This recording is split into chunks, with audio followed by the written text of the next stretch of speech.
Thank you very much, Mr. Moderator, distinguished guests, ladies and gentlemen.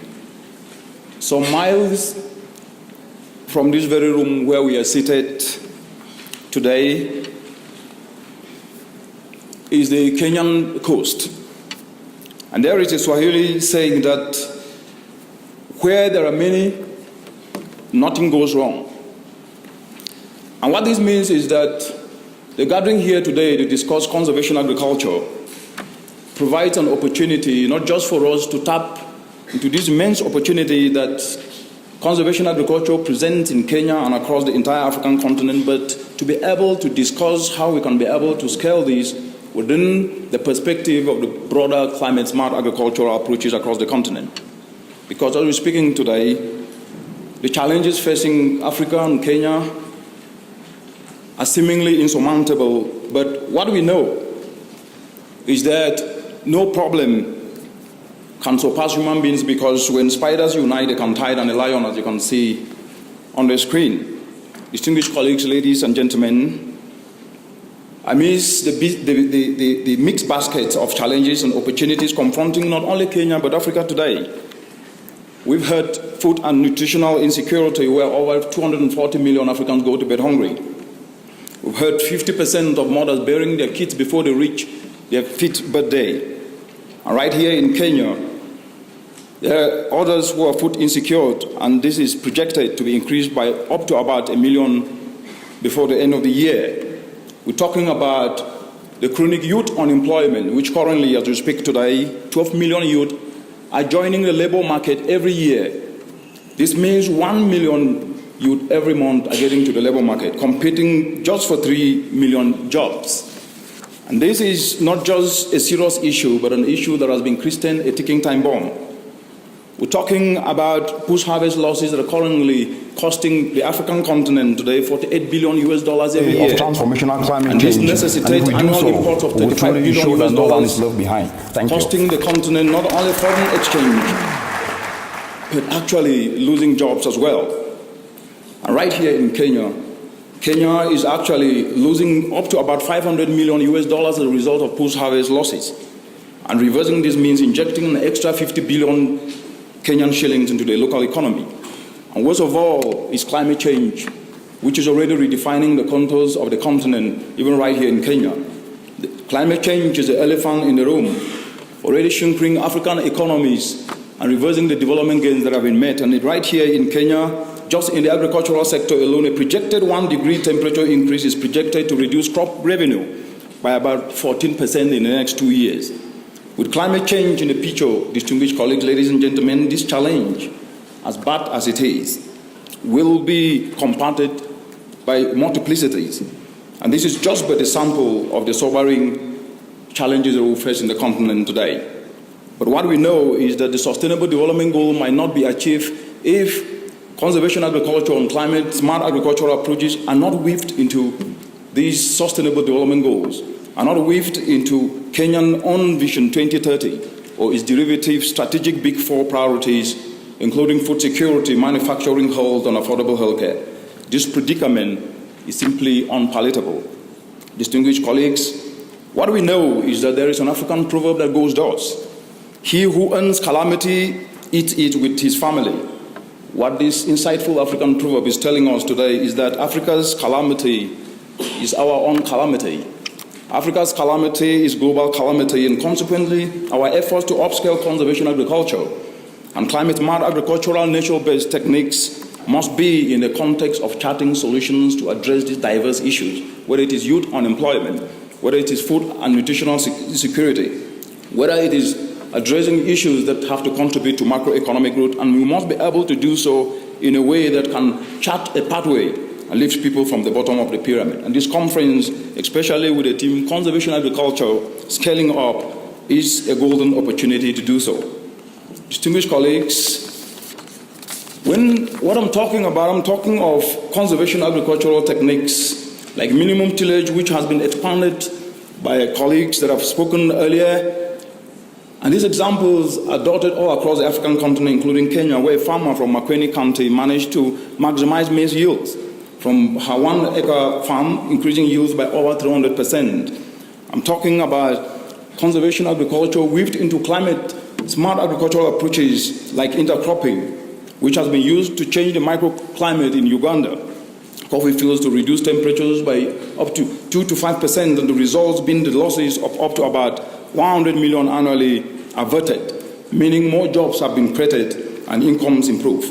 I'm talking about nature-based actions like crop diversification, where in Zambia, practical evidence from the ground is showing farmers adopting improved sorghum varieties have increased their productivity twofold from harvesting 1.5 tons per hectare to 4.5 tons per hectare.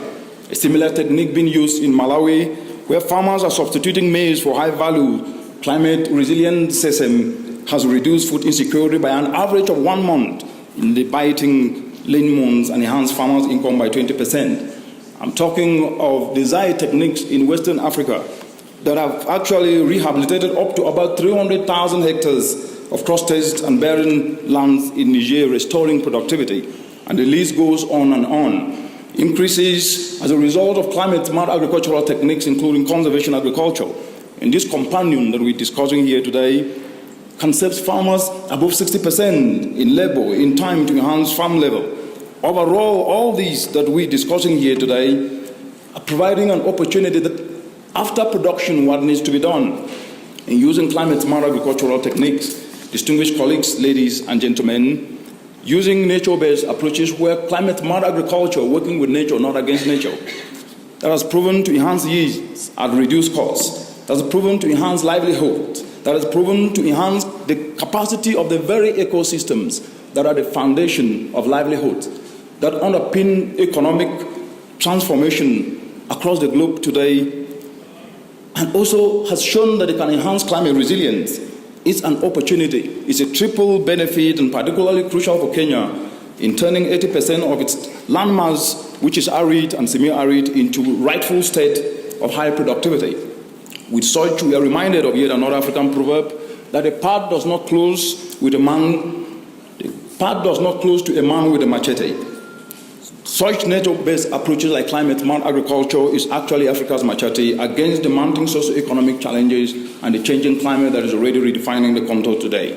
On the economic front, report after report and even practical evidence has shown that an increase of 10% in agricultural production will translate to approximately a 7% reduction in poverty, and reducing poverty more than in any other sector.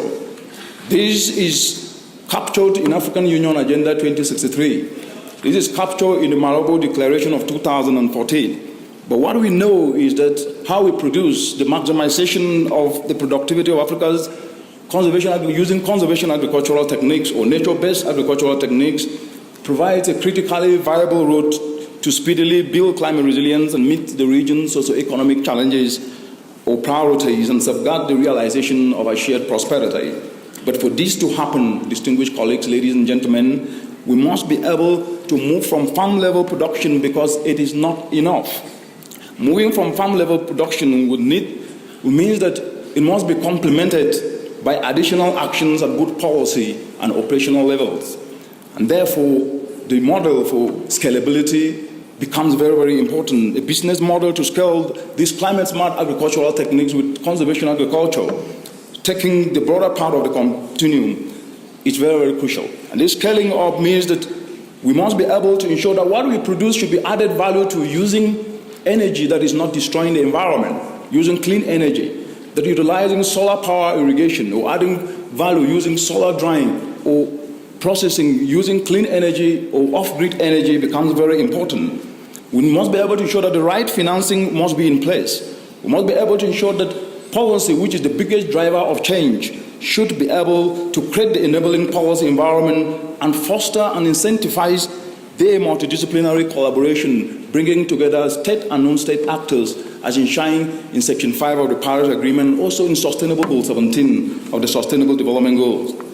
And once this is put in place, it becomes very important that these aspects that are mentioned, there is one aspect that is actually the most important, especially for the African continent, which is Africa's sovereign world. It is Africa's human capital. It is its youthful, energetic population constituting over 200 million today. And this strong youthful population needs to be leveraged as the primary resource in driving the above enablers, their skills, their talents, their energy, their passion, their networks, the networks of these young people and all alike, adequately harnessed, could represent a priceless resource to scale climate-smart agricultural techniques, including conservation techniques. And these represent an opportunity, one that money can buy. If this is appropriately exercised, distinguished colleagues, ladies and gentlemen, this model, climate-smart agricultural techniques, conservation agricultural techniques, could potentially create as many jobs in the continent annually for the African youth, and this could catalyze the 1 trillion agroeconomy in less than 12 years from today, as report after report has shown. But for all these things to happen, distinguished colleagues, ladies and gentlemen, it is very important to understand that for impacts across the entire continent, and right here in Kenya, both at policy and non-policy level, we need incentives. We need investments to be able to upscale this integrated paradigm shift of conservation agriculture, which constitutes the business model for scaling climate-smart agriculture. And for this to happen, we must connect the dots. Connecting the dots, ensuring that what is produced on farm using climate-smart agricultural techniques, like conservation agriculture, can only happen within an inclusive framework. An inclusive framework that brings civil societies, NGOs, international development organizations, UN agencies, and even individual citizens with the private sector, academia, researchers, because each and every one of us have a role to play to ensure that scalability can become a reality. And this is the reason that resulted to the establishment of the Ecosystem-Based Adaptation for Food Security Assembly, which was led by the UN Environment with its sister UN agency, Food and Agricultural Organization, IFAD, with non-state actors, civil societies, the private sector, coming together to constitute this inclusive framework to ensure that to work in complementarity for accelerated synergy, which is quite very, very important. But connecting the dots within a framework must be able not just to leverage on what works, but also to ensure that people's skills are leveraged, their professional skills, their talents are leveraged, so that silos can actually be put aside for complementarity and for synergistic actions. And this is what we're calling innovative volunteerism, where your talents, your skills, in what you are doing can contribute not only to bringing conservation agriculture to scale, but as a result of doing so, actually help provide an opportunity for you to make more money, but not at the expense of the environment, but at the same time addressing challenges that have been talked about for quite so long. And this is what we can be able to do. But for this to happen practically, using practical experience, there are 5 propositions that should be actually taken into consideration. The first is what I've highlighted, is we must be able to ensure that on-farm production, utilizing climate-smart agricultural techniques, must be added value to what is produced using these at the on-farm level. Because what we know is that a man does not wander away from where his corn is roosting. This African proverb tells us that Africa, with 65% of uncultivated arable land, with 10% of internal renewable freshwaters, with the abundant youthful population that represents not only the tip of the spear, but the embodiment of Africa's demographic dividend, if we are able to look at these catalytic sectors of agriculture and also of energy, with the continent having 365 days of sunshine, we can be able to add value to not only ensure that we leverage on already existing policy frameworks that exist in the continent, whether it is African Union Agenda 2063, a notable development from the African Ministers of Environment, highlighting these catalytic sectors to be amalgamated, to be integrated, so that we can expand the continuum and create more jobs, protecting the environment and contributing to macroeconomic growth. Because for this to happen, we will not only be ensuring that we're creating an incentive, but actually, it will actually be providing opportunities for millions across the entire continent. For example, in Cameroon, stakeholders are integrating off-grid small hydro directly to power agro-processing of cassava and Irish potatoes produced using nature-based into varied product lines and connecting using information communication technology to markets. And this is creating enterprises that has engaged 500 women farmers to grow cassava and potatoes using using nature-based actions like conservation agriculture. And this is providing a market incentive to upscale climate-smart agricultural techniques like conservation agriculture and provide a very practical area to engage. The second proposition is policy harmonization, bridging policy gaps through interministerial policy coherence to scale climate-smart agriculture and conservation agriculture is a crucial example, because what we know is that a single bracelet does not jingle. While conservation agriculture and nature-based agricultural techniques are uniquely positioned to drive climate resilience to meet Africa's socioeconomic priorities, this cannot be achieved in silos. The Ministry of Agriculture will have to work with the Ministry of Energy. The Ministry of Energy will have to ensure that instead as they add value, transport and infrastructure must be able to connect farms to markets and energy decentralization of clean energy to where production is happening.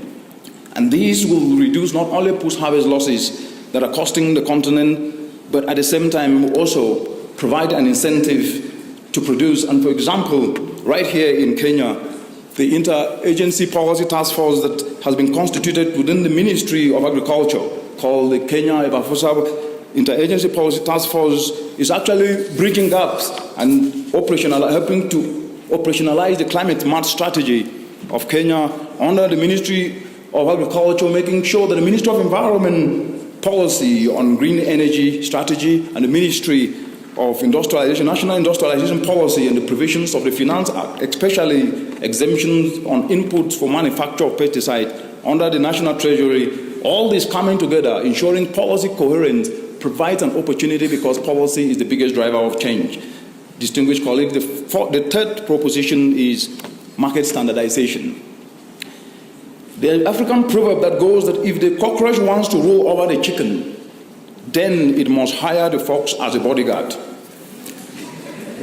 While comical in the context of our discussion, this African proverb tells us one thing, that in today's market-driven economies, conservation agriculture and related nature-based approaches will have to master the market if they are to take root, if they are to be brought to scale. The scalability of conservation agriculture will happen if there is a market incentive to take this and bring this to the fore, a development that will require leveraging on robust market enablers. But on the 21st of March this year, 2018, the recent signing of the African Continental Free Trade Agreement represents the most robust market we have, which is to set a consolidated 1.2 billion strong market with a combined GDP of over 3.4 trillion US dollars. Provides that opportunity, but the question is, how can this become a market pull factor to scaling conservation agriculture across the continent? And right here in Kenya, and related nature-based approaches as we discuss here today. But what we know is that in each country across the continent, there are bureaus of standards. There are standards for organic, there are standards for clean energy. But they must be brought and put in a continuum. The dots must be connected so that what is produced at farm level, utilizing conservation agricultural techniques or climate-smart agricultural techniques, ecosystem-based adaptation agricultural techniques should be processed not using diesel power energy processes, but using clean energy. And these should be transported using fuel-efficient transportation. And this should also be connected to market using information communication technology to abate the high carbon footprint associated with conventional paper and physical processes. If this is done, distinguished colleagues, ladies and gentlemen, it is not only going to have a common standard that what is produced right here in Kenya can be able to fetch a market in Cameroon. And this common standard is what we're calling a BAFOSA compliance standard, where we're not reinventing the wheel, but leveraging what is already in existing countries across all the 55 African countries to ensure that the application of this standard can create a market appeal amongst health and climate conscious consumers who are increasingly globally.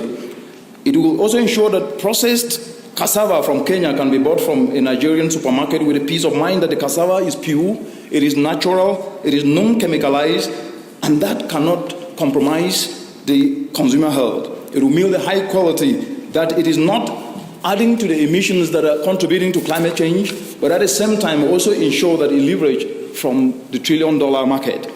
And the fourth, but not least, is innovative financing. Climate smart agricultural techniques, conservation agriculture, as a case study for climate smart agricultural techniques, is providing an opportunity. And this opportunity is because conservation agriculture is a risk averter. As earlier presenters highlighted, where these techniques and approaches have been used, they've not just averted drought, but even where it hasn't rained, yields have increased. It's not only resulted to restoring barren land, like in the Sahel, but it resulted in bumper harvests. It's not only resulted in ensuring that we can be able to protect the pollinators that contribute to 75% of the food production that we depend on, but at the same time, it can also rejuvenate soil aquifer. And so, utilizing innovative financing approaches where we're already working with banks and cooperatives, using this as a risk averter and also using risk-sharing facilities has actually proven that innovative ways to leverage financing can be done. And the last is information communication technology. Distinguished colleagues, ladies and gentlemen, information communication technology is not only for enhancing markets, but at the same time provides an opportunity because as we speak today, Africa is the world's fastest growing information communication technology market. As we speak here, 600 million to about 1 billion in venture capital investment is projected for Africa in this 2018. And a large amount will find its way to the savannah, Silicon Savannah, where we are today. This is significant. But how do we leverage information communication technology to ensure that conservation agriculture can actually be brought to scale? This could be accomplished through what we call Mbafosa, virtual Mbafosa, integrating processes. What is produced, you can be able to have one virtual stop shop where those producing, where those can be able to find clean energy vendors, where they can be connected to markets. And those producing using conservation agricultural techniques can be able to benefit from these markets. And this is providing an opportunity across the continent. For example, youth in West Africa has developed an application called AfroShop that is actually not only employing youth, but at the same time helping to bring to scale conservation agricultural techniques.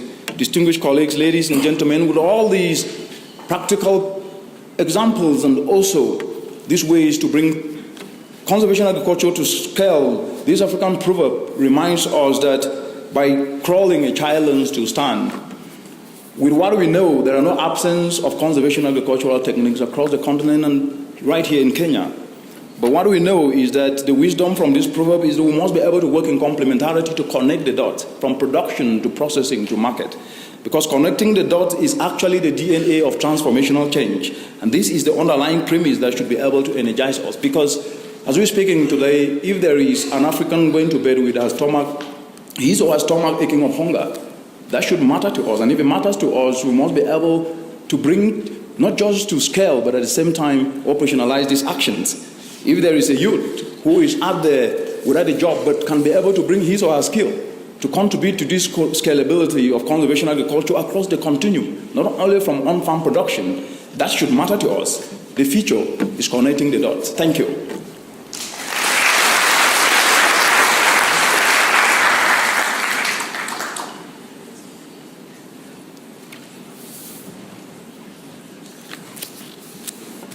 Thank you.